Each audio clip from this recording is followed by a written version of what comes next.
arriving in U.S. mail from St. Louis in the original de Havilland DH-4 biplane and 10 bulky gunny sacks are the combined audiobook renditions and supplemental background information as presented in podcast form by moi, me, Robert P. Fitton. Good evening to one and all, wherever in the galaxy you make your home. Well, I was just thinking, and that can be dangerous. I spent the years between 1963 and 1976 believing that Lee Harvey Oswald, a lone nut, murdered the President of the United States with a mail-order Italian rifle. I knew nothing about the anti-Castro militants and the soup of CIA, Army intelligence, mafia, and soldiers of fortune floating around the mixture. When I saw films of Oswald handing out pro-Castro leaflets, I saw a cold-hearted radical. But as we have seen in the preceding episode from Patch and Sherry's surveillance, the pamphlets had the rabid anti-Castro Guy Bannister's business address stamped on the handout. What's going on here? We were sold a bill of goods. For me, it was the peeling back of the onion. It occurred over great lapses in time. Only in the 70s did I read books that pointed toward the mafia, a limited hangout where a portion of the plot was revealed because of a congressional hearing pending and looking into the assassination. Yet all this material that we have just listened to last week about the Oswald Ferry Shaw trip to Clinton and Jackson, Louisiana, was already discovered in the Garrison investigation. Apparently it takes a long time to raise the public consciousness. During those congressional hearings in 1978, the testimony of Robert McEwen is a nexus of what was really going on here, the framing of Oswald. I don't know who sent Oswald to McEwen. Jack Ruby ran guns, and so did McEwen to Cuba. Listen to what Oswald says to McEwen in the next episode. And Nagel, always shadowing Oswald. And then he washed his hands like Pontius Pilate and permitted the deadly deed to proceed. Before I take liberties and regurgitate a massive amount of information from Pilatus, it should be absorbed very slowly, as the onion is continuously peeled back. My pontificating is over. The 4th episode of Return to Dallas begins now. Lafayette Postal Annex, New Orleans, Louisiana, Thursday, August 29th, 1963, 9:35 a.m. Patch placed the return envelope in Newton's hand. The kid jogged across the street and bounded up the post office steps. Then he entered the building. As he stared at the post office, Patch now understood why they were paying such extraordinary sums of money.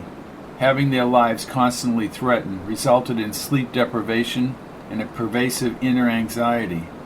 I had that dream again last night. Exactly the same? He nodded. The car becomes a part of the towering clouds on the horizon. It's almost horrific. There must be a way to identify the car.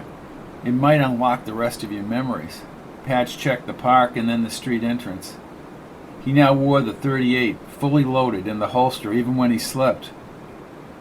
Too much time had passed and Newton had not exited the post office. We're going in there. Maybe Newton took the money, or somebody got to him. They crossed the busy street and were up the stairs quickly. Patch opened the heavy door and looked straight ahead. A man and a woman were in line at the counter, but the empty box area concerned him. Patch took her hand and they walked the length of the post office lobby. "This is not good," he said as they reached the box. "I watched that door the whole time. Is there another exit?" He looked at the huge window to his right.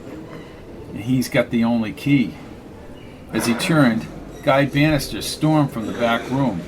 Bannister's reddened face indicated he had been drinking. His eyes were set on Patch. "Are you out of your mind?" He pushed Patch against the boxes and held him. "You don't hand out this key to some flunky kid." "I'm being followed." "What the hell do you think they're paying you for? Jesus Christ, if this ever got back, they'd take you out." "But we were watching him," said Sherry. Bannister ignored her and hovered within inches of Patch's face. "You owe me. You hear me, Patch? You owe me." He slammed the brass key into Patch's hand and squeezed hard enough to hurt his knuckles. Then he headed back and slammed the door. "He's 100% right," said Patch. Outside the window, Bannister and Bill, the overweight intelligence agent from Rosselli's party, headed away on foot with two Cubans down the sidewalk. They disappeared around the building. Bill was the one with the gun spinning on the table. Apparently, Mr. Bannister is working with the intelligence boys in the Exiles, or at least one of them. Patch returned with her to the post office box. He opened the box and removed the manila envelope. Are you going to open it, Patch? Outside. Patch checked the bulging rear tire. Maybe the tire still had problems from Oregon. What do you see, Patch? She asked from inside the car. We'll have to look at it later. It certainly seems drivable. We'll need good wheels. Sounds like a song from the 50s. Then he split the envelope with his index finger once he was safely inside the Impala. Enclosed, with another $2,000, was a typewritten letter from Mr. Jim Pearl. He wanted to meet Patch for a Labor Day evening dinner at the Cabana Motor Hotel, Bon Vivant Room in Dallas, Texas. More important was the underlined message on the second page, which was marked urgent. Urgent, Saturday, August 31st, 1963. Proceed south to Galveston. Oswald activity at the home of Robert McEwen, 45 I Street, Bayside, Texas, next to Galveston, between 8 and 11 a.m. Listen and photograph. Patch tucked the money back inside the envelope. That was a stupid move, hiring that kid. We can't second guess it, Patch. We're just lucky Bannister was watching. I suppose you're right. It's like what Jack said in Miami. Miami? I just remember Jack driving a truck to a huge hotel in Miami. He went by the name of LaRue. Then we met Rosselli and some other important men upstairs. They were listening to Caruso. I don't understand how I got to be meeting with them. Keep thinking about it, Patch. These things are going to fully come back to you. She studied the letter. Maybe we should just tell Jim Pearl we've had enough. We want out of this. I don't think, especially with all this money involved, that you're going to tell that to these people. She nodded. This thing with Oswald, a.k.a. Hidell, trying to get a job up there at the mental hospital.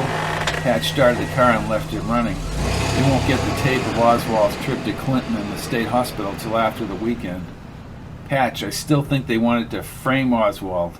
Say he was institutionalized at the hospital. Maybe. It's clear he's being manipulated by Howard and locally by Shaw. Maybe Bishop. There may be somebody in there that he needs to get to. Kill? No, Oswald isn't a killer. He's sneaky and cagey and a bullshitter.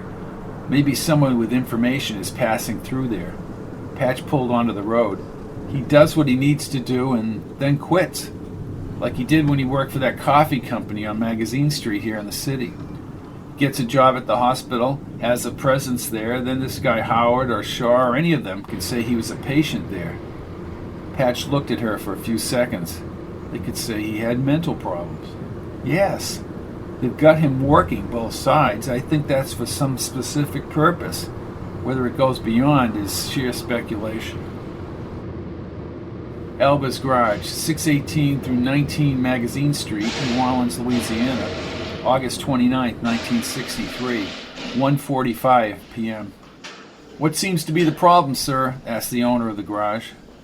We've had a problem with the rear tire since up in Oregon, a plug. We seem to be losing air. He walked around the Impala, top down, and stooped to the tire. Then he ran his finger around the outside. How many miles you put on since then? Several thousand. Probably just normal leakage, but we can check for bubbles. Check it, they answered in unison. You're welcome to use the soda machines, or you can go down to Martin's Cafe if you want some solid food. Thanks. He was about to call one of his men when he looked to the open back seat. Then he leaned over the edge. He turned around. Where did you get that pamphlet?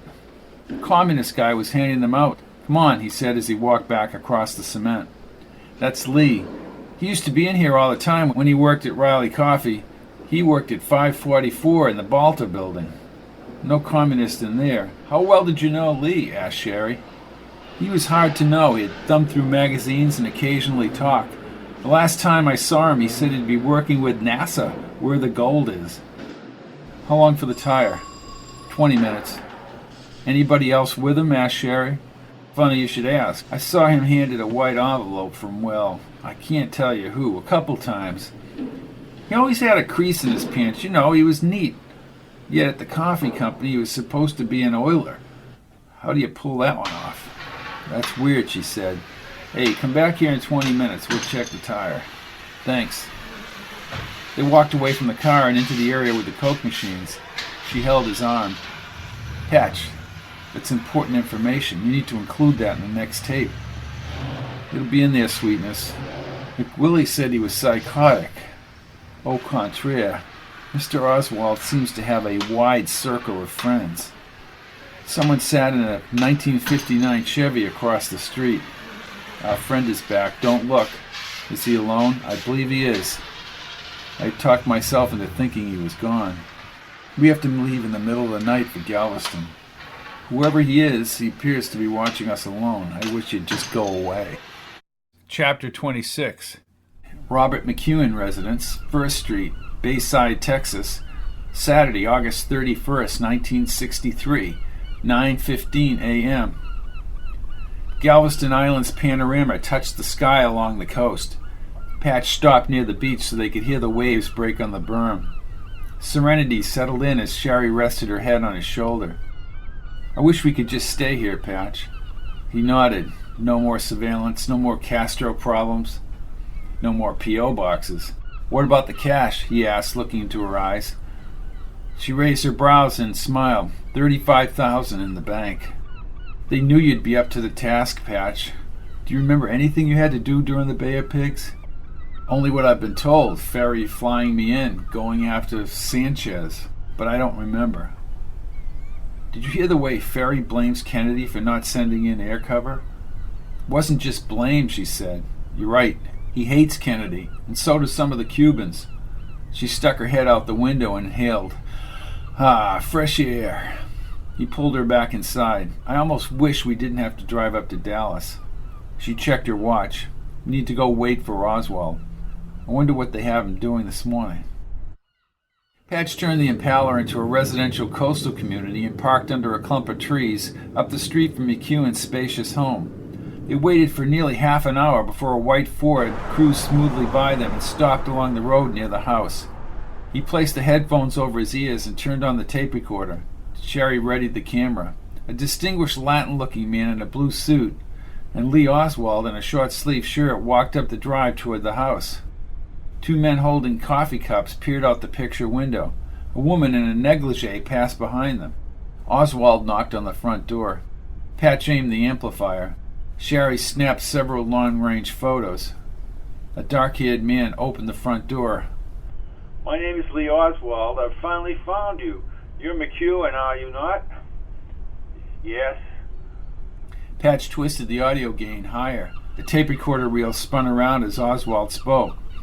Well, I've looked for you for quite a while, but I'm not sure that you're McEwen. I understand you can supply any amount of arms. Who told you that? Guns? Asked Patch. He's asking about guns?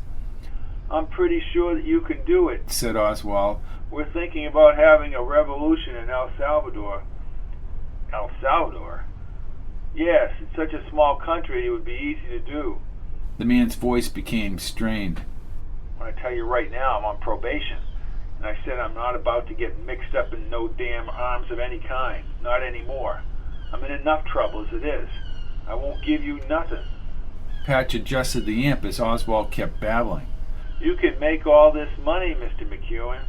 I said I'm not interested in money. I'm married now. I'm working. I'm trying to do right. And I don't want to get mixed up in anything like that. So that's that. Have a good day. But Mr. McEwen, my wife doesn't know anything of this. She doesn't know that I was mixed up in all this mess, so goodbye. This is Mr. Hernandez. Glad to know you. I've heard a lot about you. That's all in the past. Goodbye. Oswald and Hernandez headed back to the car, but Patch could still hear McEwen and his friend as he closed the door. Sam, ain't this one hell of a mess? Mac, don't mess with him. I ain't gonna mess with him. Sherry hit his arm and Patch looked up. Patch, Oswald's going back to the house. Patch kept the tape running as Oswald knocked again. McEwen stepped outside this time. Mac, would you do me a favor? And it won't involve you in any way. I can give you $10,000 if you can get me 4 rifles. I have the money right here in my pocket. Look, pal, I said no. I would prefer the 300 Savage automatics with a telescopic sight. Patch turned to her. He wants automatic rifles? McEwen thought for a second. What do you want with 4 rifles? You can't do nothing with a revolution with 4 rifles. If you get them for me, I would surely appreciate it. I will give you $10,000 if you can get those 4 rifles. Again, McEwen paused and looked skyward before he spoke again. No way! Like I just told you, I'm not getting involved in no kinds of arms. Hell, if you want rifles, you can go down to Sears and Roebuck and buy them. You can get rifles at any hardware store. Why do you have to come to me to get them?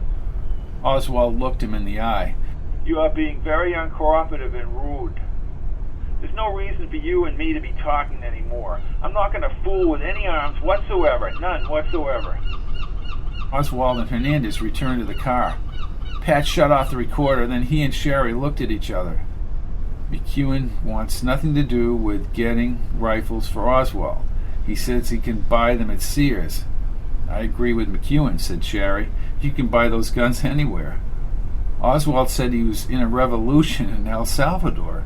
But that El Salvador story wasn't credible. Patch waited as Oswald and Hernandez left in the Ford. Why ask for those rifles?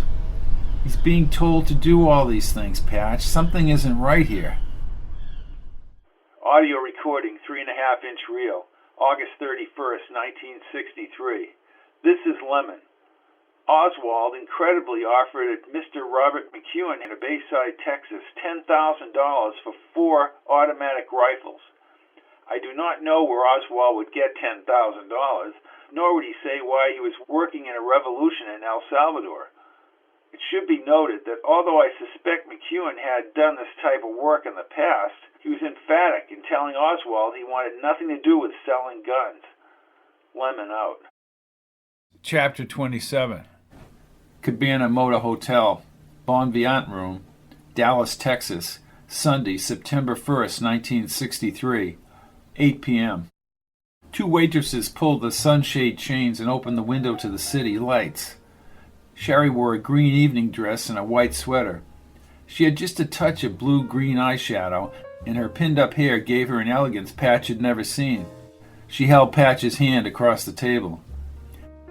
Do you know this is the first time I've seen you in a tie, Patch? How do I look? He said as he adjusted his thin black tie. In a white shirt and a blazer with patches on the sleeve, you look like a college professor. Good, I could use the credibility. I'm going to ask Pearl to take us out of this operation. I've reached my limit. I don't think he'll listen. We'll see. I think this is Pearl coming into the restaurant. She turned as the man with glasses and a beige 10-gallon hat carried a maroon briefcase to the table. He had a few words with the maitre d', laughed, and then walked over to the table. Good evening, Lemon and Lime. Good evening. Patch stood and shook his hand. Pearl kissed Sherry's hand. You two are already here. That's good. Yes, sir.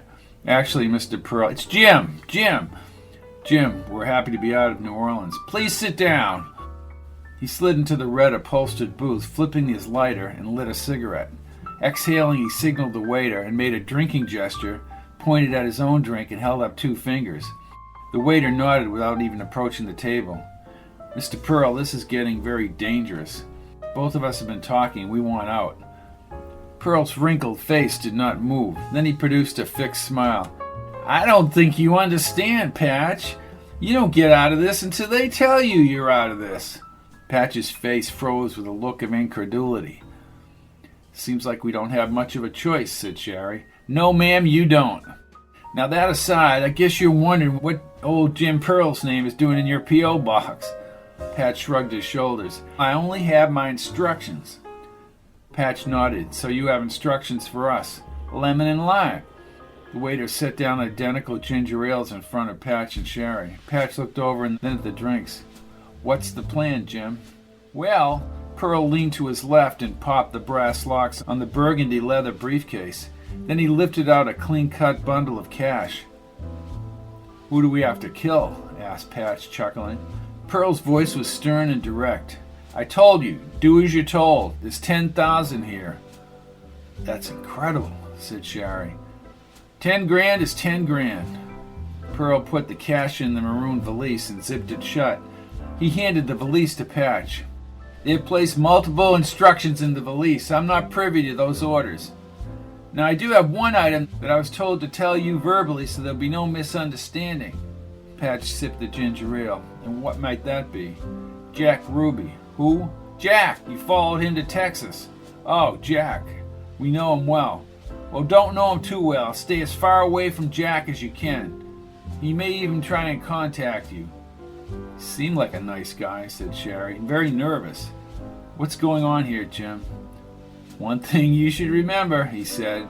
You just do what they tell you and you'll be taken care of. It's always worked for me. Pearl squinted, his eyes assuming almost a mystical air. There's a distinct possibility that a high-level operative of the Central Intelligence Agency is going to have a meeting with Mr. Oswald. Or it could be crap. What is it? Asked Patch. Pearl held the glass but did not drink. Okay, on September 3rd, 1963, before noon at the Southland Building in Dallas, Texas, Oswald, it is said, will arrive with a Cuban exile, codename Amshale 1. Amshale 1 says Oswald will supposedly meet with CIA contact David Phillips. Oswald is an associate of the CIA. We know that, said Patch. You two are in a different league now. The 10,000 is for this and for another operation coming up. Both put you in harm's way if you get caught. Patch glared at Pearl. Do not film anything at the Southland Building. You'll be killed if they see you. Get photographs, but only from the adjacent hotel. Kind of an insurance policy of being above the street. It's also very important if Oswald doesn't show up.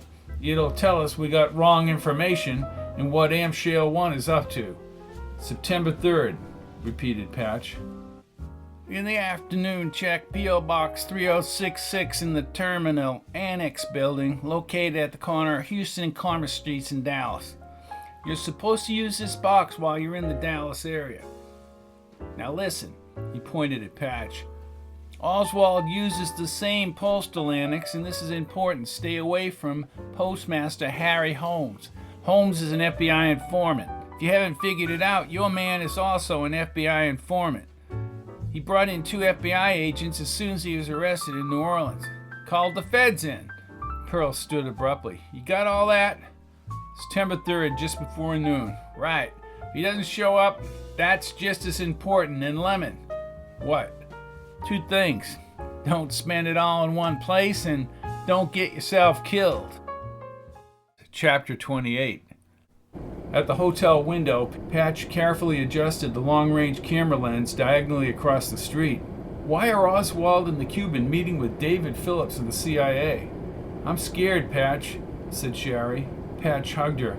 I'm sorry I dragged you into this. You didn't know where this was going, and I went willingly. We'll wait here, Shari. Do what we have to do and then get the hell out of here. She stared out the window to the street below. This has all been stepped up to a higher level than Lee Oswald just handing out those fake communist pamphlets. Patch nodded. He turned the outer grip and scanned the windows of the 42-story building with his 35mm camera. Then he focused on the sidewalk up to the Southland Building's glass entrance door and blue tile facade. Remember, Rosselli said to stay away from Phillips, Hunt, and somebody else. The intelligence boys. Think of it, Patch. They're after you. You must know something if they clipped your memory. I'll follow Mr. Rosselli's advice. Again, he scanned the sidewalk. I think we're safe up here on the 22nd floor. She held his wrist. We'll be safe when we're out of this building. Patch held the camera in his hand. If it's true, who sent Oswald up here? The FBI, Naval Intelligence, the CIA, his connections with the underground, the Cubans, or the anti-Castro Cubans, as well as people we don't even know about. I'm not an apathetic person, but I can't believe all this goes on away from the general public. Believe it. Patch set down the camera. Just who the hell is this guy Oswald, involved with all these characters? He just melds into the next thing. And they're paying us an ungodly amount of money to catalog what he's doing. Patch nodded and sipped the tepid cup of coffee. The New York address is nothing more than a drop-off point. Maybe they forward our reports to somebody else. Somewhere, someone knows how all the pieces fit together. Scary as hell. Pilatus knows more than he's saying. I agree. Pilatus knows a lot, said Patch. But he could merely be a man with problems. I don't know. Yet he seems to parallel everything. All like the tentacles of an octopus. Patch lifted the camera up again and surveyed the traffic. I have 72 exposures on this roll. I have to shoot quickly because I'm sure they'll be going inside the building. Patch again focused on the sidewalk and the Southland entrance. Did you check that map for the Dallas P.O. box? No, not yet, he said, pulling back the zoom. I'll check it. How long have we been here, Patch? Patch placed the camera on the side table. Too long. This whole thing is bogus. Oh, now they know, she said. Pearl said they needed to know if this was a false report. Patch nodded. Let them find out why Phillips, Oswald, and Amshell 1 didn't show up. Sherry turned toward the window. Patch, the white station wagon parked down on the street. Damn. Patch, his eyes open wide, popped the camera case and leaned on the air conditioner. He quickly snapped photos in motion as the bull-necked team leader from New Orleans, dressed in a blue suit, exited the passenger side. 3 men in dark suits fanned out and into the Southland Center. 4 men in street clothes headed toward the hotel entrance below. Then he stuck the camera back inside the case and stood. They think we're in there, Sherry, he said as his heart pounded. We need to get out of here right now. I pray they don't see the Impala. We parked it on the damn street. Patch opened the hotel room door and they hurried into the hall. The elevators were only a few feet away. We can't just run out front. I would say we have about 5 minutes. These people are professional. The elevator hovered between the first and second floors. Down the stairs, Sherry. Patch, they all moved like soldiers. As they scampered down the concrete cast stairway, Patch tried to anticipate their next move. They would quickly move back to the car. Because Bullneck and the others knew Patch and Sherry were in the area, but were unaware they had been in an adjacent hotel looking over the Southland Center. Sherry opened the first floor lobby's side door and they stumbled into an alley. 5 parking meters away from the street, the Impala faced the opposite direction from the Southland Center. Patch leaped into the passenger seat and Sherry started the engine. He looked out the rear plastic window but could not see the station wagon clearly. In the mirror, as Sherry pulled slowly into the road, the men climbed back in the station wagon. What's happening, Patch? They're heading away. Well, we earned that part of the 10 grand. P.O. Box 3066, Terminal Annex Building, corner of Houston and Commerce Streets, Dallas, Texas, Tuesday, September 3rd, 1963, 3:30 p.m. Patch moved up the post office steps. In his hand was the brass key from the envelope Pearl had given him at the Cabana Motor Hotel last night. He opened the heavy door and checked ahead. A bald man closed his post office box and tucked his mail under his arm. A young girl with red hair piled her mail on the table against the far wall. She threw a few flyers into the metal wastebasket behind the desk. Patch stepped inside and followed the shaded green numbers on the glass-encased metal-framed boxes.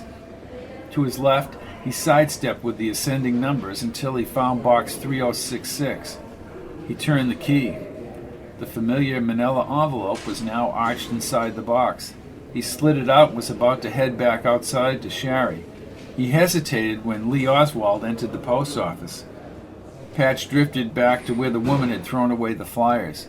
The wooden table had certified and registered mail slips and trays next to the gray slab wall.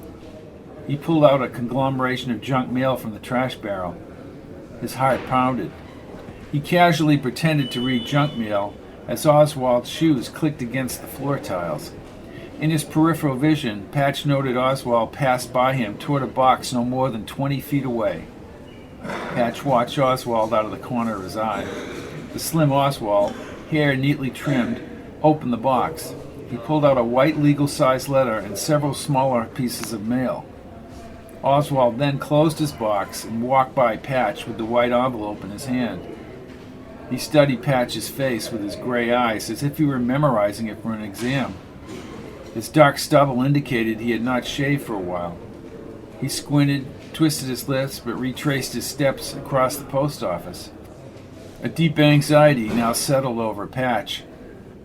He listened to Oswald's shoes echo off the walls. The sound faded, and Oswald exited through the heavy doors up front. He never looked back. Patch's heart kept thumping as he wondered why they had set him up in the same post office as Oswald. Maybe it was the way Oswald had looked him over. He had a deep, unsettled feeling about Oswald. Patch opened the manila envelope and slipped out a crisp yellow sheet with a typewritten message. Lemon, return to New Orleans. Before you leave Dallas, an 8mm camera is waiting for you at the department store camera department at Main and St. Paul Streets in Dallas. Instructions for proper use of the camera are in your New Orleans box. Shoot the film we want, and it's worth the $10,000. It's critical that you remain a distance from Oswald at all time. Oh, sure, I blew that one. More money lined the inside of the envelope. He placed the paper back in the envelope. For another few minutes he waited just to be sure Oswald had left the area. Then he too exited the building. Beyond the next block, Sherry opened the Impala door. She stepped onto the sidewalk and ran toward Patch. They met at the corner of the post office building. Did he see you? She asked in a low voice. Then you saw him? Yes. Scrutinized my face. Oh no. And the manila envelope? The line of work that he's in, I'm sure he has to be aware of what's around him. He got a white envelope and some other mail.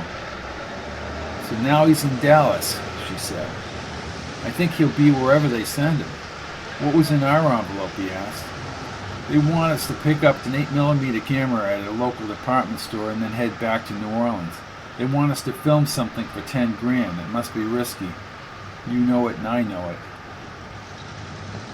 Across the busy street on a park bench, Lee Oswald watched the traffic. Patch took her hand and started back to the Impala. Don't look now, but Oswald is on the bench across from the post office. A green and white bus pulled from the curb, and when it sped away in a cloud of black exhaust, like a magician, Oswald had left the bench. Patch watched the bus's taillights turn red at the next intersection.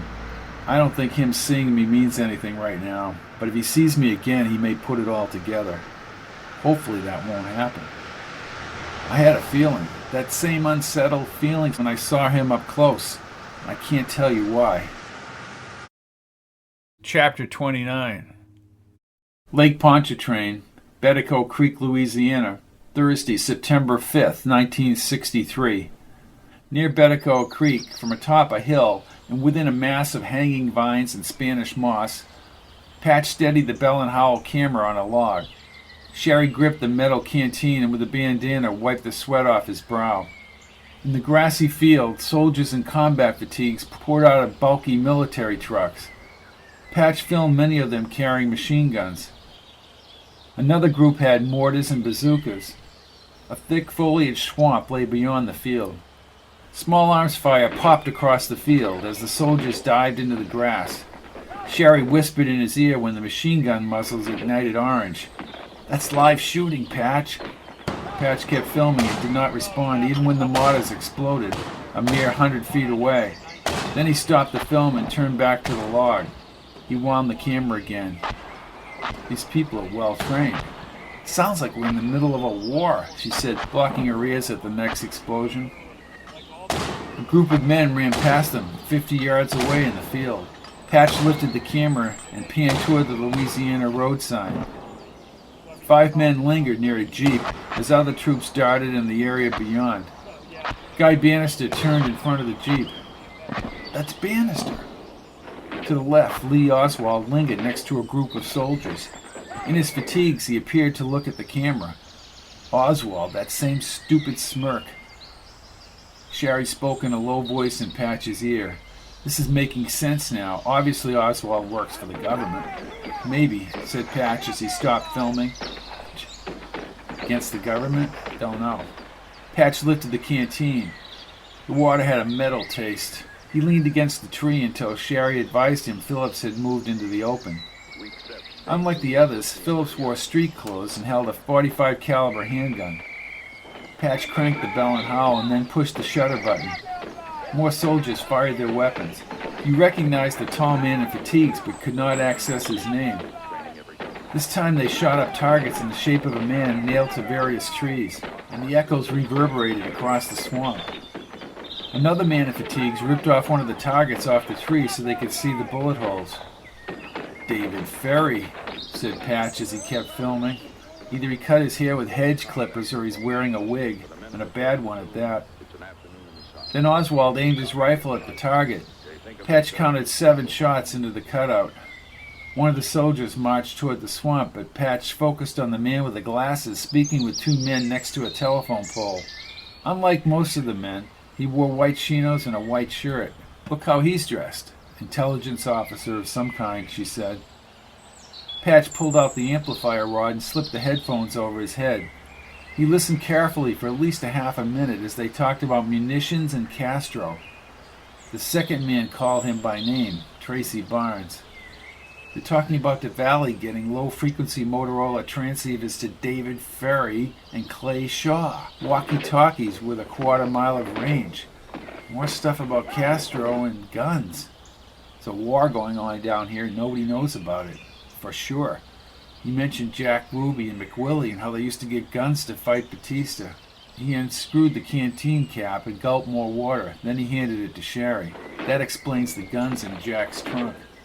Last July, Barnes had some guy named Morris in Maryland order guns. Sonny's Surplus in Townsend, Maryland. Mannlicher Carcano, 7.35 surplus rifles. Bolt action, a whole bunch of them. And now they had David Ferry fly the guns somewhere.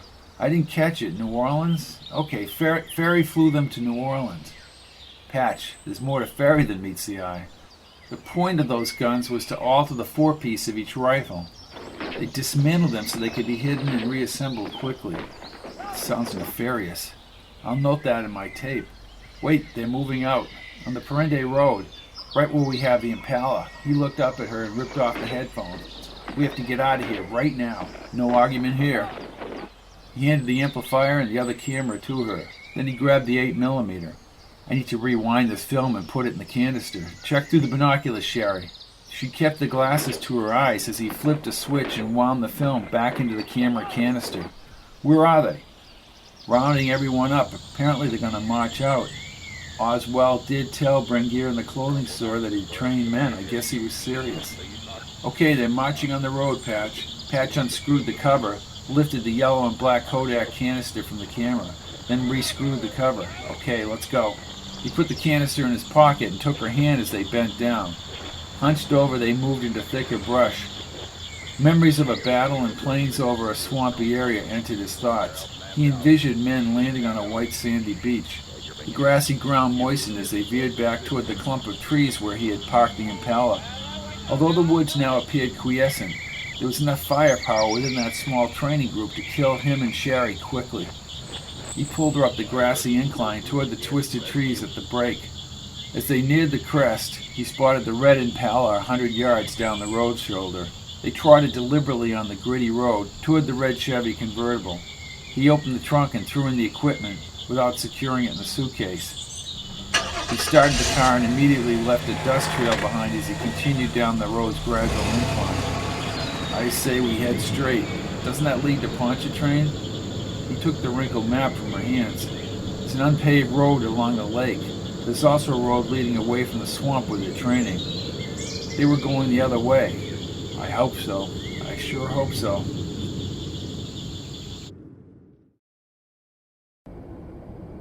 The Riverfront Hotel, New Orleans, Louisiana, Thursday, September 5th, 1963, 10:30 p.m. "Are you okay with dropping that film in the mailbox?" she asked. Patch wrapped a towel around his waist inside the bathroom. "Hemming, that was the name of the big guy back in the training camp. Who is he?" Patch shook his head. "Some kind of soldier of fortune, I don't remember." "All on film," she said.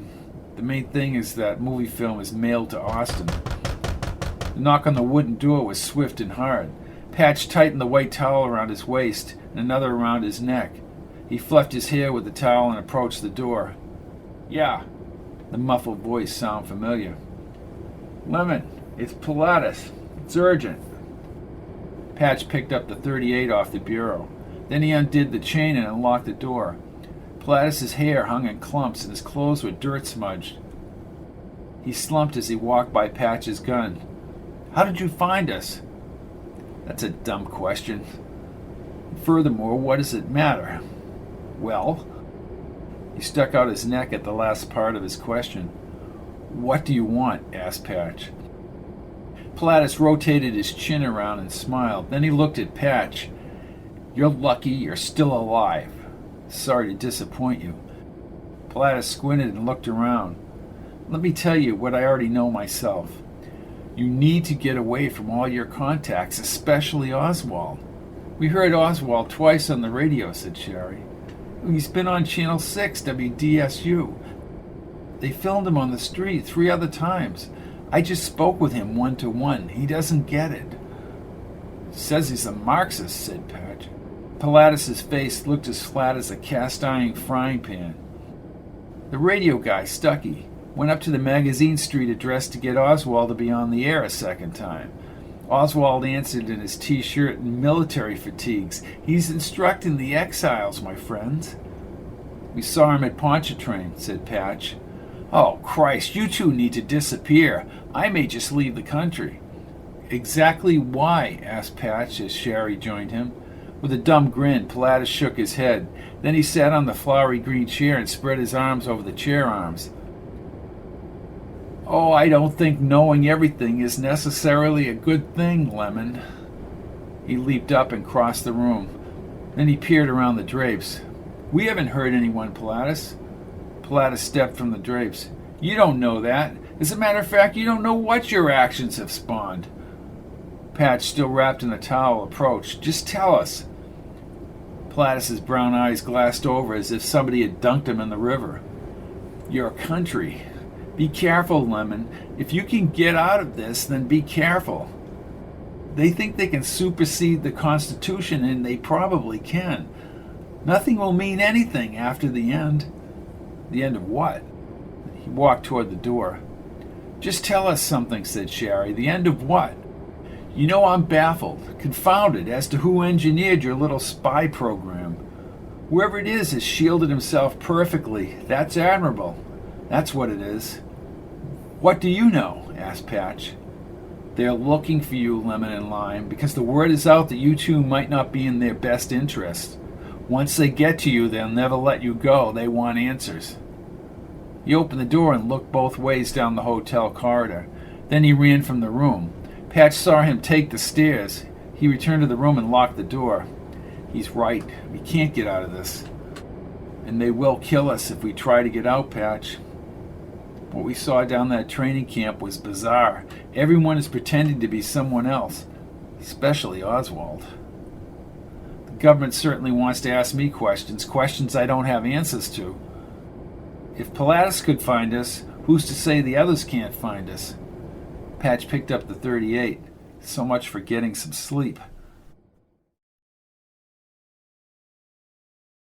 The Lafayette Station, Postal Annex, New Orleans, Louisiana, Friday, September 6, 1963, 9 a.m. Patch stepped up the stairs of the Lafayette Annex with a trepidation he rarely felt. Pilatus's warnings last night and the observations at the Pontchartrain training camp had him questioning how they could get out of the Oswald surveillance. Being on the run for the rest of their lives was not a pleasant prospect. He opened the doors and checked the post office boxes before he went inside. The lingering image of Lee Oswald staring at him had him tense. He opened the box and dragged out the next manila envelope. Then he pushed the box shut, turned the key, and quickly headed back to the park. As he emerged on the stone stairs, the morning breeze blew back his hair. Sherry stood at the bench next to the park shrubs and statue. He waited at the curb as a pickup truck and a Ford Falcon moved by at high speed. Then he crossed over into Lafayette Square. Once away from the street, he opened the manila envelope as he walked. Plane tickets to O'Hare Airport in Chicago under the names Sam Cronin and Darlene Schuster were inside. Texas motor vehicle licenses under those names were also included. What do you have, Patch? Phony driver's licenses and tickets to Chicago. He turned with her on the crushed stone path. They sat on the wood-slatted bench. Patch removed the usual typewritten yellow paper. Lemon, September 6, 1963. Fly to Chicago, 11:17 a.m. TWA. Chicago. Take a Greyhound from the airport to City Terminal on West Randolph. A 1959 blue and white Oldsmobile station wagon will be at level 4 of the parking garage next to the theater. The car will have a gold water for president and a scenic sticker on it. The keys are under the passenger seat. We need extensive photos of Thomas Arthur Valley's apartment at Paulina and Wilson. Check for possible weapons. Valley was in the Marines with Lee Oswald in Japan. Works at the TTP Liftbat, located at 625 West Jackson Boulevard in Chicago. Also, need photos of Valley and his Ford Falcon. At 4 p.m., meet Richard Kane. At 10:45 North Reno. Urgent. Find out what Kane knows about Oswald and Valley. Patch then pulled out another $2,000, 20 $100 bills from the manila envelope. He looked up slowly. The obvious question is, why Chicago? The morning sun flickered through the tree branches. Sherry shook her head and they followed the path through the gardens toward the Impala. This money, if we make it out of this, Patch, and I do think we will, we'll be set for life, she nodded. I remember as a kid, being at the base in Japan. I think I was there. I was hit by a baseball. There was military equipment all around. I was just a kid. She held his arm. Patch, it's coming back to you. I think so. I got my nickname because I wore a patch after the accident. What's your full name? He shrugged his shoulders, but then he smiled. I'm not sure. She got inside the Impala and Patch slipped behind the steering wheel. The typed note mentioned Ferenzo Benucci. Must be a friend of Rosselli. Any friend of Rosselli, Patch, is a friend of yours. Chapter 30. Greyhound Terminal, West Randolph Street, Chicago, Illinois. Friday, September 6th, 1963, 12:06 p.m. Patch carried the red suitcase through the Greyhound Terminal's open glass doors. He looked around the Chicago street as the warm air hit his face. Only 100 yards away, silhouetted in the sun, the bright red letters of a park sign jutted near the Hotel Sherman's brown facade, casting a shadow onto West Randolph Street. They passed a cocktail lounge as the aromas of fresh food from a restaurant next to the parking garage migrated above the sidewalk. You want something to eat, Patch? Maybe we should just get that Oldsmobile first. They approached the garage's perforated white facade and black marquee. Morning special, $5. He kept his hand against her back as they climbed to the 4th level. In the first row on the outside wall, a sleek new Oldsmobile with dealer plates glistened in the light. They looked at each other and then crossed the concrete. Patch opened the passenger door and the smell of a new car filtered out. He reached under the seat and retrieved several keys. Sherry slid inside as he placed the suitcase in the trunk. She unfolded the map they had purchased at the airport. West Washington will bring us to Paulina and Wilson. Valley will be at work. We'll take the pictures of him in the car and then get out. What is this man doing with weapons? They want to know about weapons. He backed around and pulled the ticket from the visor. Then he pinched a $5 bill from his wallet. He turned and the tires produced a high-pitched sound on the concrete. I was just thinking about Pilatus last night, she said. Who do you think he really works for? Unknown. The funny thing is that no one can put it all together because everyone is hiding in their own little compartment. The car dipped near the exit booth. He paid the attendant and turned onto the city street. To his right, the Greyhound Terminal's large racing dog logo and huge bus letters were situated below the Hotel Sherman. We'll go to Valley's apartment and make sure he's not there. After that, we head to his work address. He checked his watch, and then the restaurant. Patch maneuvered the Oldsmobile into a curb space beyond the next block from Valley's tenement. He tucked the .38 in the side holster under his lightweight jacket and leaned in the window. She handed the Edict's camera to him. "Stay right here, Sherry. Keep the doors locked. This should only take a few minutes." "Please be careful, Patch." He squeezed her wrist. "I'll be right back." Patch casually walked down the sidewalk. Chicago measured 2,000 miles from Oswald and all the nonsense that had taken place along the Gulf. He meticulously tracked the numbers on each tenement's worn wood fascia board until he reached number 35. Patch traipsed across the grass clumps and climbed the gray-slatted porch of a 3-story wood building. Ruffled green curtains covered the door glass. He jiggled open the door and stepped into the cooler hall. Above an aluminum mailbox, tenant names were scrawled on adhesive tape in black ink. Valley's name, in shaky permanent ink, indicated an upstairs apartment. Patch checked the yard and then bolted up the stairs. Once on the landing, he knocked on the peeling painted door, rattling the tarnished brass numbers. "Hello, Mr. Valley, hello." He gazed downstairs and knocked again. He twisted the steel doorknob from side to side. "Can I help you, mister?" asked a bulldog lady in a washed-out red and white sundress at the bottom of the stairs. Her dark eyes darted as she spoke. Patch turned quickly. "I'm from the city. Mr. Valley was applying for benefits." "What benefits?" she barked, and placed her shoe on the stairs. "That's private, ma'am." "You don't look like no city worker." She started up the stairs. "Wouldn't be breaking into one of my rooms, would you, mister?" "What, are you crazy?" asked Patch. "We need to know what's going on in there." "You FBI?" Patch pulled open his jacket, exposing his gun. "Listen, Mrs. Gallo, I was breaking in." "Well, at least you're honest. What did he do now?" "He and the guys he had over here." "Oh, those crazy Cubans. They play their Spanish crap on the radio, and they carry lots of guns in there. Keep telling me they're going to burn the place down." "We know that. That's my job, is to get pictures." "All right," she said, pulling a chain with at least 20 keys on the ring from her dress pocket. "I don't want it said that Viola Gallo let someone in one of her rooms." "My mouth is zipped, Mrs. Gallo." "Sure." She amazingly found the correct key and quickly opened the door to a cramped room with a green slip-covered couch, one lamp minus a shade, and a portable TV. A white refrigerator and a yellow Formica counter butted up against a round wood table. Patch took 3 pictures but saw nothing suspicious. "Any names on those Cubans?" "Spanish names, who knows? There's a storage closet in the bedroom." "Let's take a look." "You got any identification?" she demanded. "In this neighborhood, I go incognito." "Right. The neighborhood has gone to hell in a handbasket." She opened the bedroom door. The frayed yellow window shades glowed in the sunlight. Bedclothes were crumpled at the bottom of the mattress, and the bedroom lamp also had no shade. "Where's this closet?"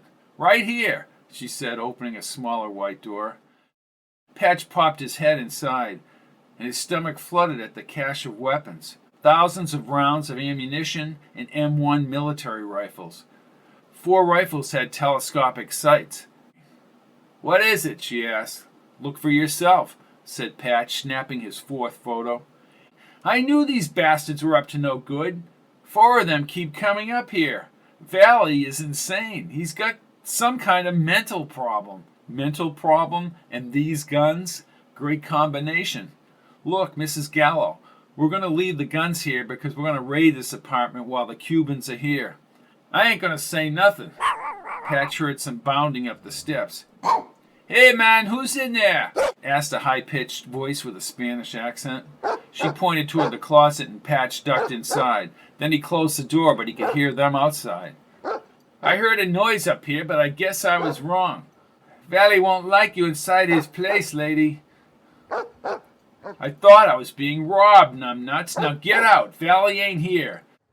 "When will he be back?" Who the hell knows? Mrs. Gallo slammed the door. Patch cracked open the closet door and waited a few minutes as the voices faded. He crossed the room and stepped into the hall. This time he went down near the rear stairs and exited into a backyard with numerous clotheslines and trash barrels. He quickly vaulted the white fence into an alley. Then he sprinted down the cracked asphalt. He walked around the corner and onto the sidewalk, but he stopped when he did not see the Oldsmobile. Someone or something had prompted Sherry to move that car, or maybe she had been forced to leave. He ducked behind the brick building to his right. Less than a half a minute later, a blue Chevy approached.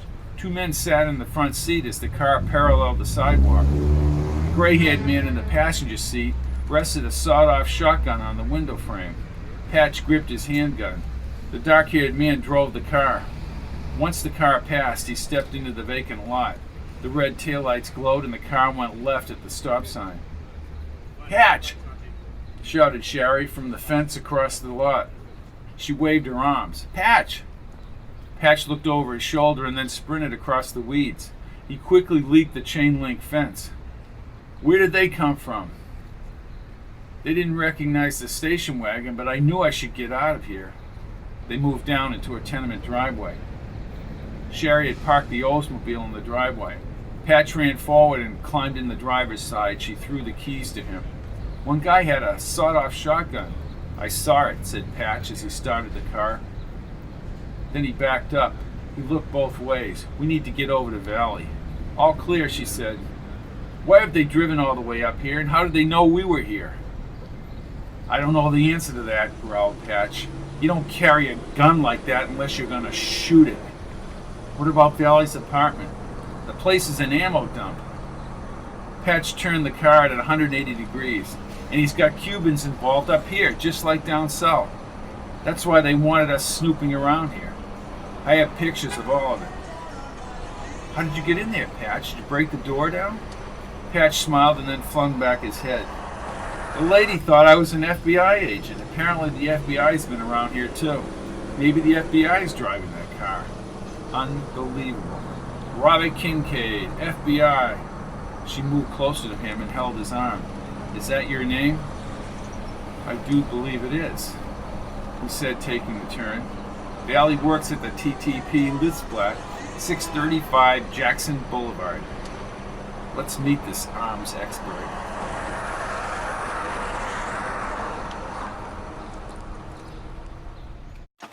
Inside a red brick multi-story building near the Jackson exit to the Northwest Expressway, the noisy printing company, TTP Litzblatt, reeked of ink fumes and solvents in the warm air.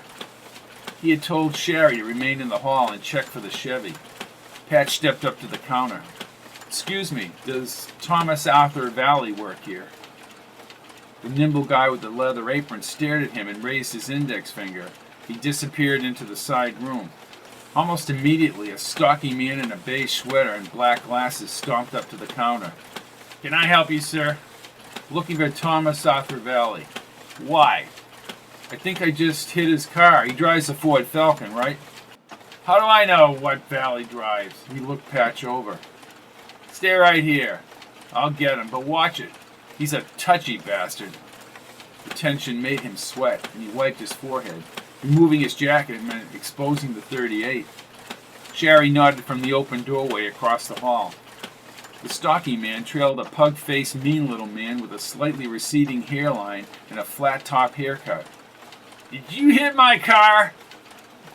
"Cool it, Valley," said the stocky man. "I can handle my own problems, Dave." Then he turned toward Patch as the shutter clicked in the hallway.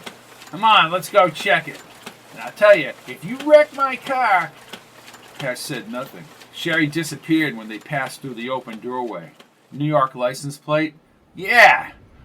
They exited the building and Valley marched ahead of him into the parking lot. "You from New York?" "That's none of your business." Then he stopped. "Wait, how do you know it's my car?" "You left some kind of pamphlet with your name on it." He furrowed his brow deep enough to cut into his forehead. Then he shook his head. "Oh." As the shorter Valley rumbled into the parking lot, Patch pivoted and rounded the building with Sherry trailing behind. Valley headed toward the white Ford Falcon. Sherry scribbled into her notebook. New York 3110203. Let's go, said Patch. He ran down the sidewalk and backtracked along the building. She caught up to him when they entered the adjacent building and walked quickly down the hallway. New York, that is strange. Right, in Chicago. Did you get pictures? I shot 33 on the roll, hon. Good girl. They scurried down the stairs near a water fountain and exited onto a side street. 50 feet ahead, the Oldsmobile was parked under a small oak tree. Patch unlocked the door and they got inside.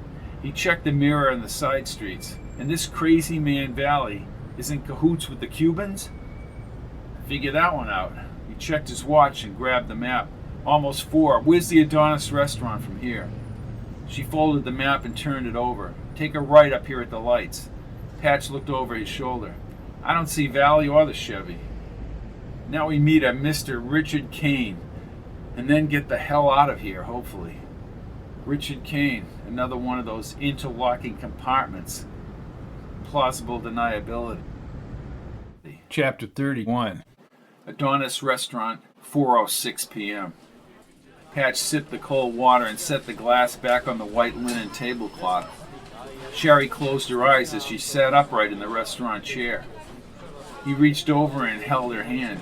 A slight smile crossed her lips when she opened her eyes. You wish you were home. She nodded. How did you know? Hopefully this is the end of our work. She looked toward the front door. I'm just waiting for the clown with the shotgun to come walking in. Patch nodded as a man with trimmed dark hair and glasses approached the table. He wore a pricey black suit and a simple red tie and extended his hand before he reached the table. I'm Richard Kane. Good afternoon, said Patch, not quite sure about this guy. Lemon and lime. Yes, Sherry answered. Kane stared at Patch. My people don't even know what this is all about. The waiter circled over to the table. Abnormal gin tonic. What can I get for you? Coke is fine, said Sherry. I will have a Coke, said Patch. Vari tu vigilo sci il mio telefono surretto. Si. First of all, I want to hear it from Johnny himself, and so does my boss. Who told you we'd be here? Kane again fixated on Patch as if he hated his guts. Who the hell do you think you are? Then why don't you clarify it for us, demanded Patch, so we can verify it's legitimate. Kane looked stunned that Patch would challenge him. Regano, he vouches for you, Patch, but I want to hear it from Johnny. I know he called Sam to allow you up here. We want to know about Thomas Arthur Valley, said Patch. I don't give a shit what you want. Then he walked right up to Patch. I want to know if you or anyone else has met with a Negro Secret Service agent named Abraham Bolden. Don't know him, said Patch. What about the tourists in Vidal? No. Kane squished his mouth as if he were ready to spit out a sour lemon. If Bolden contacts you, I want to know about it. And I will call Gerald A. Bain of the Secret Service to take care of Bolden. You got that name? Gerald A. Bain. No, for Christ's sakes. Abraham Bolden. He stared at Patch with a holy hatred. You stay right here. You're being watched. I'll be right back. Patch turned to Sherry once Kane was around the corner. This was a huge mistake. She held his wrist. Well, we can't exactly leave, Patchy, she said, looking toward the little guy in the turtleneck by the front door. I see him, said Patch. It's like we're poking into the hornet's nest. Kane is making a phone call right now. If it gets hairy, we can call Rosselli. Kane returned a few minutes later. He faced Patch with his brow creased and his teeth gritted. Listen, asshole. I just called Johnny in Vegas. You better hope he calls back before I've had enough of your happy horse shit, regardless of whether he called Sam before. He'll call, said Patch. Who the fuck are you? A man who wants to know about Lee Oswald, a.k.a. A.J. Hiddell. Kane hit the table with his clenched fist. That's enough. A simple question, asked Patch as Sherry's mouth dropped. Kane nodded to the guy at the door. Switch, bring our friends upstairs. Yes, sir, Mr. Kane. Sneering, Switch slipped out a little black handgun. He had a gravelly voice. Walk across the restaurant, no sudden moves up the stairs in the corner. Patch gripped Sherry's clammy hand as they crossed the plush rug. Switch waved the gun toward a carpeted staircase with green striped wallpaper. They ascended in the dimly lit hall to a second-floor suite with towering windows, surrounded by green velvet drapes overlooking the traffic on North Reno Boulevard. "Now what?" asked Patch. 3 additional men, all with weapons and glum expressions, took positions in front of the inner entrances. Patch looked into Sherry's brown eyes. A stocky hulk in a striped shirt entered through the door on the right. He stared at the rug as he walked, and ended up directly in front of Patch. Without flinching, he hit Patch with a devastating right cross, sending him onto the white velour sofa. Sherry screamed, and the man threw her to the sofa as Patch's eyes cleared. The guy lifted him into the air. "Why are you bothering Mr. Kane? We were instructed to come here." Again, he smacked Patch, and before he realized it, Patch hung over the sofa arm. "Who the hell are you, and what do you know about Mexico City? We think you're snooping around what Dick did down there in '61. Patch shook his aching head. Blood flowed down into his mouth. "No!" Sherry threw her body around him. Kane was back. His dark eyes had no emotion as he glared at Patch and Sherry on the sofa. "They don't know nothing." Kane pressed his lips. "Let me tell you goons something. All these questions you have, you tell Johnny that I'm heavily involved in checking all these leads. Understand?" "Yeah," said Patch, trying to recover. "Here's what I have. Valley has a 1962 Ford Falcon. New York, registration license plate 311 ORF. It's registered in New York to the individual you mentioned, Oswald. And Oswald was here last April with the Fair Play for Cuba Committee. Additionally, you tell Johnny he knows why those Cubans were sent up here. Valley is a nutcase, and we're on it." Patch spoke in a low voice. "Okay. Chicago is a long way from Havana," said Kane, grinding his teeth. "You listen to me, you wannabe. I just talked to Tampa. If I hadn't, you'd be dead now. I worked with Santo back in 1960 trying to poison the son of a bitch Castro. So did Verona. For 200 grand, Johnny got that whole thing going. Johnny is the only reason I called Tampa. So you send your strongman in here, and I think he broke my jaw." Kane never apologized. "Valley and his Cuban buddies are being funded by Verona." "Why is the car registered to Oswald, who's in Texas and Louisiana?" asked Sherry. "I don't get into the reasons why." Kane and his thugs left through separate doors. Sherry turned to Patch. "Patch, we need to get some ice for your jaw." "I hate that man." They both stood. "I'm all right. Let's get back to New Orleans." She locked arms with Patch and they descended the stairs. "We're in this thing, way over our heads. We can't get out." A rotund man with black hair stepped up to the table. "Good afternoon, I am Florenzi Bonucci. You are the owner of the Adonis." He removed a TWA airline ticket holder from his suit pocket. "I have your tickets to Tampa." "Tampa?" asked Patch. "Contact will meet you at the airport and you will be back in New Orleans by the weekend. A limo will now take you to O'Hare." He handed the tickets to Patch and said nothing more as he headed to the front lobby. "Now what, Patch?" Patch pursed his lips. "If it gets us out of town, I'll do what I'm told." George Joanides. George Joanides, a.k.a. Howard, Chief of Psychological Warfare, Central Intelligence Agency. He is front and center funding the GRE from CIA funds back in 1963. Let me fast forward to the 1978 hearings. For your final Jeopardy answer, brought out of retirement, this man was a liaison to the House Committee for the CIA.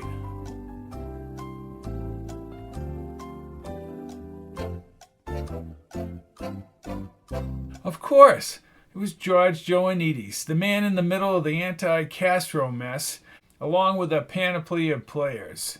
You know, if you're just going about your daily routine, work, family, etc., all of this was long, long ago, and the pile of information is overwhelming.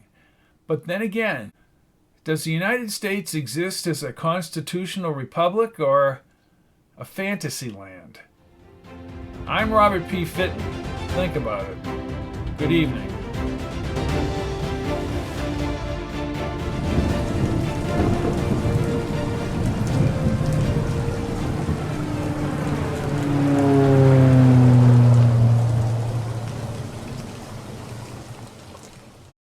All of my books are available in paperback, Kindle, and audio at www.fittonbooks.com, or you can look at the list of audiobooks separately at pizzazz-pizzazz.com.